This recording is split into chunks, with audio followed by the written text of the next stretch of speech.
Ay, ito nga pala ang DTF machine dito sa Transfer It Bambang. Ganito naman po namin ito ay proper shutdown. Ang una po namin gagawin ay head clean yung machine. Tapos po i-head clean yung machine, i-nozzle check po natin siya.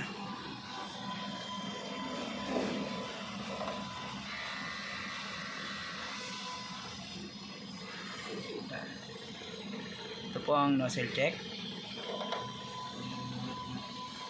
Katapos po ng nozzle check, punasan ng wiper. Tsaka yung capping po, linisin po natin.